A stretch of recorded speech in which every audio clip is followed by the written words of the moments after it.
Bonsoir à toutes et à tous, c'est un plaisir de vous retrouver pour votre journal de ce jeudi 23 octobre. Voici les principales informations que nous allons développer.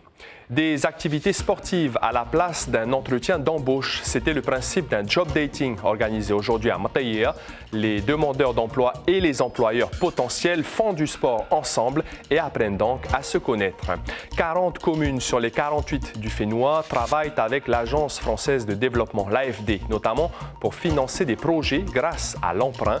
En 2025, l'agence a débloqué plus de 10 milliards pour les entreprises, le pays et les communes. On va parler justement des finances des communes. Suliane Favnek nous présentera les chiffres de l'Observatoire des communes 2025. Elle part prochainement pour un séjour de cohésion et cela fait plusieurs mois qu'elle se prépare. Hinou Poko Devez participera le 6 décembre prochain à l'élection du Miss France. Elle a mis toutes les chances de son côté. La Miss Haiti est notre invitée ce soir. Avec elle, nous parlerons de sa préparation et de ses objectifs. La meilleure pâtissière du monde a animé une battle culinaire aujourd'hui devant des collégiens. Une battle entre deux équipes.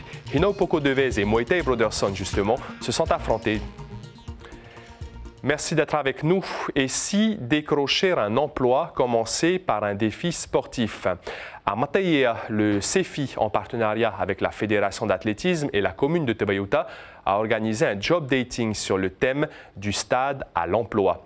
55 demandeurs d'emploi et 6 employeurs se sont découverts autrement. Les détails avec Mérénie Gamblin et Patrick Régis.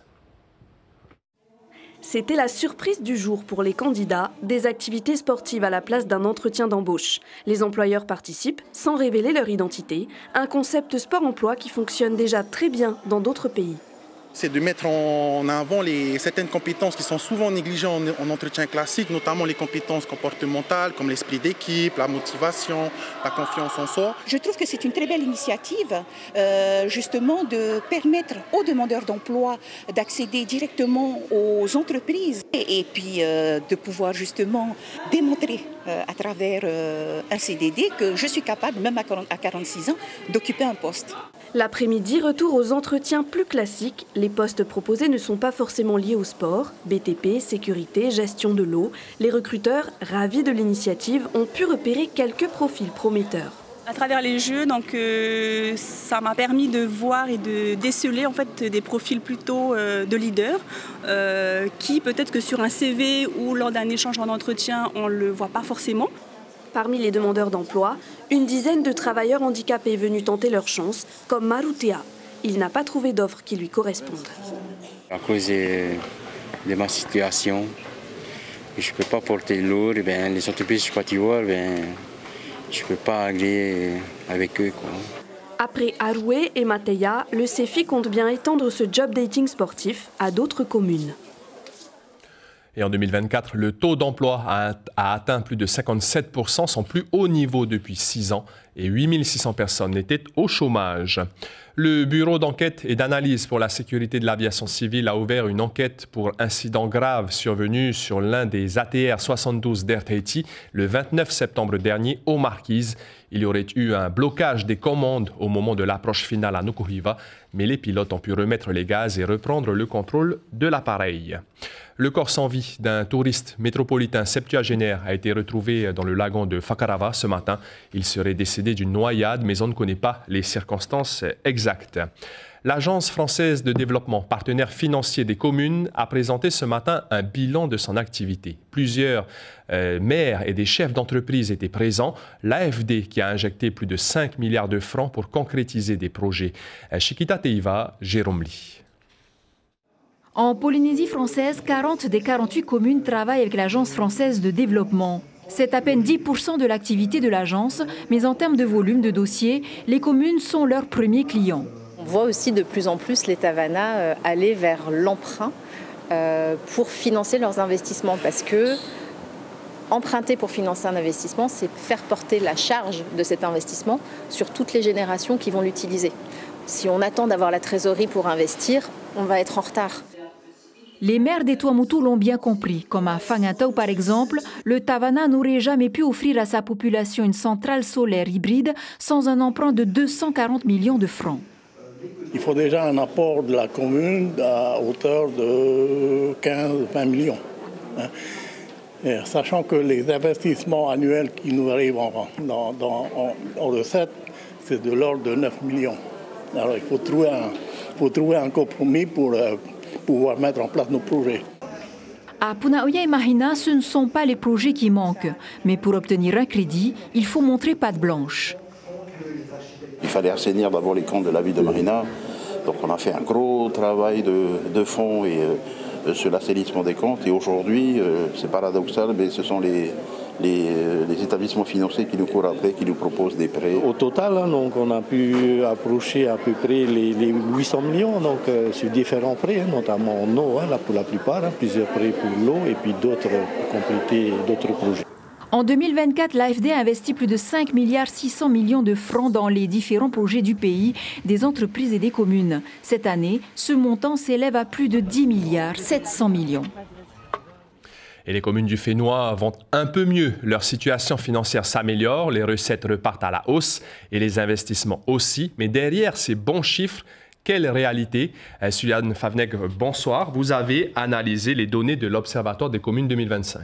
Oui, tout à fait, Maroki. Et les nouvelles sont plutôt bonnes. Effectivement, vous l'avez dit, les communes vont mieux. Il faut voir ce graphique. Elles ont encaissé plus de 44 milliards de francs en 2024. C'est plus 7% par rapport à 2023. Alors, elles encaissent, mais elles dépensent aussi. Effectivement, en 2024, elles ont dépensé 40 milliards de francs contre 38 en 2023. C'est plus 5% environ. Alors, ça donne quoi concrètement? Eh bien, ça donne qu'elles épargnent, et ça, c'est une bonne nouvelle, plus 43 milliards en 2024, c'est plus 20% par rapport à 2023. En gros, eh bien, les communes respirent financièrement, Maroki. Et elles font quoi de cet argent, Suliane?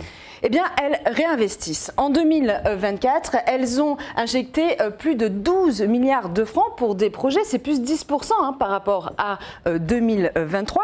Alors, il faut savoir quand même que ces investissements sont principalement sur les îles du Vent, 55%, 45% sur les autres archipels de la Polynésie. Mais ce qui est intéressant, c'est de voir comment sont financés ces investissements. Et là, c'est une autre bonne nouvelle, principalement par les fonds propres. Finalement, les emprunts ne représentent que moins de 5%. Ça veut dire donc que les communes sont presque pas endettées et que la gestion financière est prudente et saine. Mais il y a un souci quand même. Il y a un petit souci, on va dire. L'Observatoire a effectivement noté qu'il y avait 20 milliards, un peu plus de 20 milliards d'argent qui reposait, qui faisait dodo en fait dans les caisses, alors que grâce à l'épargne, eh bien, elles avaient réussi à mettre en seulement une année un peu plus d'1 milliard en plus dans ces caisses-là. Donc l'Observatoire dit dépensez cet argent, investissez, accélérez les projets, en gros utilisez ce potentiel sous-exploité. Merci beaucoup Suliane Favnec pour ces précisions. La ministre des Outre-mer, Naïma Mouchou, a donné un entretien à nos confrères d'Outre-mer. La première, elle a évidemment parlé de la Nouvelle-Calédonie ou encore de la loi sur la vie chère. Elle promet aussi que la baisse des 750 millions d'euros d'aide fiscale aux entreprises et aux investisseurs en Outre-mer sera corrigée. Concernant la Polynésie, Naïma Mouchou n'est pas opposée à une évolution institutionnelle. Écoutez cet extrait. Je l'ai dit, il n'y a pas de tabou. Il n'y a pas de tabou. S'il y a une volonté de la Polynésie française d'avancer, alors l'État accompagnera. Je suis là depuis une semaine, avec quelques urgences à traiter, mais la Polynésie est bien un dossier qui est sur mon bureau, donc j'aurai l'occasion là aussi de rencontrer l'ensemble des acteurs pour avancer, encore une fois, avancer ensemble. Il y a quelques heures, le président de la collectivité, Motep Broderson, a fait savoir qu'il comptait attaquer l'État français en justice pour l'obliger à dialoguer sur la décolonisation. Alors, je connais bien Moïta, puisque c'était un de mes collègues à l'Assemblée nationale, avant qu'il prenne d'autres responsabilités. Je vais bientôt l'avoir au téléphone, d'ailleurs, pour évoquer ce sujet. Ce que je peux lui dire, ce que je peux vous dire, c'est que nous sommes dans le dialogue. Moi, je souhaite échanger. Ma porte, elle est ouverte. Et elle est ouverte à toutes les propositions. Il faut qu'on engage un travail, parce que l'autonomie n'est pas un petit sujet. L'autonomie emporte des conséquences. Et il faut que tout le monde soit lucide et bien informé de ce qui peut se passer demain. Mais ma porte, elle est grande ouverte pour que nous puissions discuter de tout ça. Elle a passé plusieurs heures à la salle de sport et elle affiche une détermination sans faille. Hinaupoko Devez se donne les moyens pour faire briller Tahiti à Miss France 2026. La grande soirée aura lieu le 6 décembre à Amiens. À quelques jours du départ, notre représentante poursuit sa préparation avant de rejoindre les 29 autres candidates pour un séjour de cohésion. Reportage de Mérénie Gomblin et Jérôme Lee. C'est le début de ma peine. On s'en pas encore. Il faut souffrir pour être belle, dit-on. Hina Opoku le sait, elle a déjà perdu 10 kilos pour Miss Tahiti. Mais elle a aussi perdu en masse musculaire. Son but désormais, c'est donc de raffermir ses jambes et son fessier. Passage obligé par la salle de sport, minimum 3 fois par semaine. Heureusement, la présence de sa coach la motive. C'est important pour la motivation déjà, aussi pour changer un petit peu parce que c'est vrai que ton corps s'habitue aux exercices que tu effectues. À un moment donné, il te faut aussi le regard d'un professionnel pour savoir où est-ce qu'il faut encore modifier, où est-ce qu'il faut encore changer pour que tu aies encore de meilleurs résultats. C'est ça. Tu la vois rien, c'est que j'ai vraiment mal. Heitiare coach les Miss Tahiti depuis plusieurs années. Et pour une silhouette harmonieuse et tonique, il n'y a pas que le sport qui compte. Entre 2 séances et un programme chargé, il faut aussi penser à bien s'alimenter.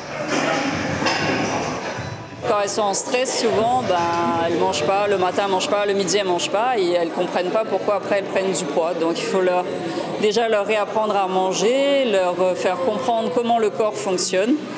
Et après, elles ont des objectifs différents. Par exemple, pour Hina Opoku, c'est vrai qu'on était beaucoup sur du raffermissement. Le grand départ est prévu le 28 octobre. Hina Opoku prépare déjà ses tenues pour Miss France. Elle peut compter sur son entourage ainsi que Mariva Georges qui lui prête des vêtements. Une enveloppe d'environ 200 000 francs est aussi allouée par le comité national. Mais une petite blessure de dernière minute au pied complique sa préparation. Ça me freine un petit peu dans mon planning catwalk sportif, voilà, parce qu'il faut que je laisse mon pied cicatriser. En même temps, j'ai d'autres tournages, d'autres shootings, donc on fait avec. En termes de gestion de garde-robe, de chaussures, on est en cours de préparation aussi à ce niveau-là, de savoir est-ce que mon pied sera guéri à temps. Après, malgré tout, voilà, ça ne me freine en rien. Je suis toujours déterminée à tout donner. Sur les réseaux sociaux, les pronostics vont bon train. Miss Rhône-Alpes, Miss Nouvelle-Calédonie ou encore Roussillon, les candidates sont belles cette année. Mais Miss Tahiti fait aussi partie des favorites. Son authenticité fera peut-être la différence. Et la Miss Tahiti 2025, Hina Opoku Devez, est avec nous au plateau. Bonsoir. Yaurana Maruki, Yaurana Porinitia. Merci d'avoir accepté notre invitation. Est-ce que vous êtes satisfaite déjà de votre préparation avant de partir pour le séjour de cohésion? Alors oui, effectivement, je suis satisfaite. Le comité, du coup, a mis en place un coaching sous plusieurs angles. C'est-à-dire que, du coup, j'ai le plan physique que j'ai travaillé donc, avec Heitiare. J'ai eu aussi une coach nutrition avec Maïlis. J'ai eu aussi droit à des massages madérothérapie et drainage lymphatique pour mes jambes. Ensuite aussi, j'ai eu un coaching donc, sur mon éloquence, sur mes discours, ma prise de parole en public, ma confiance en moi aussi, parce que voilà, devenir ambassadrice, c'est aussi travailler sur ton assurance et comment affirmer tes idées avec conviction. J'ai eu aussi droit du coup à des cours de catwalk. Donc j'ai eu un petit ensemble de petits conseils, de coaching différents. Tout ça établi par le comité et je ne peux qu'être heureuse. Voilà, ça continue aussi par la suite. On vient de l'entendre, la préparation catwalk a été un peu perturbée. Comment va le pied désormais? Vous pouvez défiler normalement? Écoute, je défile quand même. Hein. Je m'en sors plutôt bien, je trouve. J'ai juste donc du coup mon ongle qui me dérange, mais on fait avec. Donc, écoute, il est en cours de cicatrisation. De cicatrisation, exact. Alors, on a vu Heitiare Tribondo et votre coach. Est-ce que ça aide d'avoir une ancienne Miss Tahiti comme coach sportive? Ah oui, bien sûr, ça aide dans le sens où elle a aussi vécu l'expérience. Donc, elle connaît après aussi les attentes. Aujourd'hui, le concours aussi a un petit peu évolué sur les attentes strictes physiques. Mais c'est vrai que voilà, elle a déjà une vision de ce qui m'attend en fait par derrière. Est-ce que c'est un peu comme le culturisme où les mensurations, les détails... le gras aussi doit disparaître ou... Non, je pense pas du tout à ce niveau-là. On n'est plus à ce niveau de côté strict, tu vois. Mais c'est vrai que du coup, il faut éviter, c'est-à-dire que quand on prend tes mensurations, il faut éviter d'avoir pris 3 ou 4 tours de taille par la suite parce que les tenues qu'on t'aura confectionnées ne tireront plus. Hina Opoku Devez, vous êtes allée aussi aux Marquises après avoir été élue Miss Tahiti. Avant de partir en France, est-ce que ce déplacement vous a transcendé, vous a donné de la force? Exactement. Je le décrirais comme un sorte d'éveil. J'ai eu énormément énormément d'amour. C'était autant enrichissant sur le plan humain que sur le plan culturel, sur le mana aussi. Du coup, pour le coup, je l'ai vraiment senti. Donc, chez nous, on appelle ça le paio-io aux Marquises. Mais j'ai vraiment eu cette chance d'avoir cette transmission de valeurs fortes, le fait de ressentir ces émotions aussi fortes, de voir que mes origines, mes racines me soutiennent et soient derrière moi, ça m'a énormément touchée et ça m'a reboosté justement pour la suite de cette belle aventure. Vous partez mardi pour un séjour de cohésion. Le 6 décembre, ce sera l'élection de Miss France. Vous n'allez pas revenir en Polynésie entre-temps. Ça ne va pas être un peu long? Comment vous allez supporter cela? Je connais déjà du coup très bien la France. Donc c'est sûr que je pars avec une petite nostalgie de quitter mon Fénois, de quitter notre chaleur, de quitter ma famille. Mais je sais que c'est pour viser grand parce que cette couronne, je vais la chercher pour nous. Donc, qui va vous accompagner au niveau de vos proches? Au niveau de mes proches, j'ai mes parents du coup qui vont me suivre. J'ai aussi de la famille du coup en France. Je sais que dans mon entourage aussi, il y en a pas mal aussi qui vont me suivre. Et j'ai Léana Forgera qui sera avec moi du coup en France. Et on vous souhaite bon courage pour cette élection. Merci beaucoup, Hino Poko de Bez. Je rappelle que l'élection de Miss France sera le 6 décembre, que notre Miss Tahiti part donc mardi pour le traditionnel séjour de cohésion.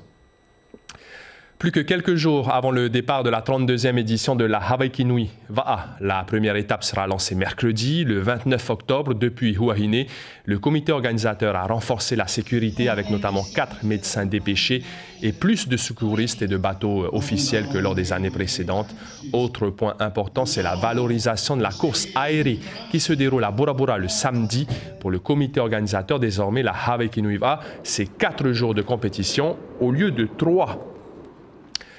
Nous sommes en pleine période de cross scolaire dans les établissements du Fénois. Hier, ce sont les élèves de l'établissement Sainte-Anne à Hivaoa qui se sont défoulés de la maternelle au lycée. Entre dépassement de soi et rêve de médaille, chacun a donné le meilleur. Écoutez ce jeune garçon plein d'enthousiasme au micro de Théa Makamia. Au début de ma course, je stressais vraiment, mais au fil du temps que je courais, le stress commençait à se dissiper et ma flamme qui était petit, c'est commencé à grandir, à brûler mes muscles qui se réveillaient. Et là, j'ai une impression de force qui me faisait courir jusqu'à 100 marées. Et là, j'ai compris que le cross servait à quelque chose. Et ce petit est très inspirant. Nina Métayer, élue meilleure chef pâtissière du monde, continue ses ateliers et ses rencontres en Polynésie. Aujourd'hui, elle animait une battle culinaire entre 2 équipes devant un public de collégiens. Invitée par le campus des métiers et des qualifications hôtellerie et de la restauration du Pacifique, l'objectif est de valoriser les métiers de bouche et les filières de formation trop souvent considérées comme des voies de garage. Lucille Guichet, Patrick Tinsing. Et on commencera là et on fait comme ça, ok? Ça ressemble à un spectacle. Nina Métayer anime une battle de pâtisserie devant un public de 400 collégiens. 2 équipes, l'une menée par Miss Tahiti et l'autre par le président Moetai Broderson avec des 4e. Les autres élèves doivent voter pour la plus belle pavlova, ce dessert avec de la meringue et de la crème fouettée. C'est bon, c'est doux à manger et puis c'est confortable dans la bouche. Qu'est-ce que tu veux faire plus tard, tu sais déjà? Ouais, j'ai 2 choix, peut-être prof de sport ou peut-être pâtissière. C'est très bien pour faire découvrir le métier aux jeunes et pour plus tard. Car au-delà du divertissement, l'organisation espère susciter des vocations. Les élèves suivent aussi le direct depuis les îles. D'autres, de l'école hôtelière, assistent la chef pâtissière sur l'événement. On voulait donner envie aux jeunes élèves qui sont en 4e d'aller vers ces métiers de l'hôtellerie-restauration et montrer que la voie professionnelle, c'est aussi des voies d'excellence, des voies de passion. Donc on a essayé d'imaginer un peu des séquences ludiques, informatives mais également ludiques. C'est vrai que c'est pas facile, ce métier pâtissier, cuisinier, serveur, tous les métiers d'hôtellerie sont durs, mais il y a de belles carrières. C'est ce qu'il faut penser après. La preuve en est, avec plusieurs distinctions, dont celle de meilleure pâtissière au monde, Nina Métayer est aujourd'hui à la tête d'une entreprise de 100 personnes, avec comme diplôme un CAP cuisine. Quand je mets un fruit, ça, il faut positionner joliment dans l'assiette, c'est notre petite brioche. C'est s'adresser aux jeunes en direct, pouvoir discuter avec eux, les voir, essayer de leur donner des petites clés, des petites motivations, essayer de participer un tout petit peu peut-être à leur avenir et leur donner envie d'aller loin dans nos métiers. Le pays veut aussi miser sur le tourisme culinaire et à travers cet événement veut tordre le cou aux préjugés. C'est pas quelque chose qu'on fait parce qu'on ne peut pas faire autre chose. C'est quelque chose qu'on fait parce qu'on aime. On aime faire plaisir aux gens, on aime échanger, partager. Une matinée de gourmandise pour susciter peut-être des vocations. Car tant qu'il y aura des gourmands, il faudra des chefs. Et il y a toujours des gourmands. L'information principale de ce jeudi 23 octobre. En 2024, le taux d'emploi a atteint plus de 57%, son plus haut niveau depuis 6 ans. 8600 personnes étaient au chômage l'année dernière. Pour faire reculer ce chiffre, le CEFI lance une nouvelle façon de stimuler l'embauche. Du stade à l'emploi, c'était le thème d'un job dating aujourd'hui, ou comment le sport et ses valeurs peuvent convaincre un employeur de vous recruter. À lire sur notre site internet après le cyclone Chido, le sauvetage des cocoteraies de Mayotte. Puka Puka fournit 40 000 noix de coco saines. Demain matin, Gwenola Jolie-Cause, la première présidente de la Cour d'appel de Papeete, sera l'invitée café de la matinale radio. Elle viendra notamment parler de lutte contre les violences faites aux femmes. C'est la fin de ce journal. Merci de votre fidélité. À partir de demain, retrouvez Cybèle Plichard pour vos journaux. On se quitte sur cette belle initiative de l'école de la Mission. 800 élèves ont formé un ruban en signe de soutien à Octobre Rose. Passez une très belle soirée et prenez bien soin de vous.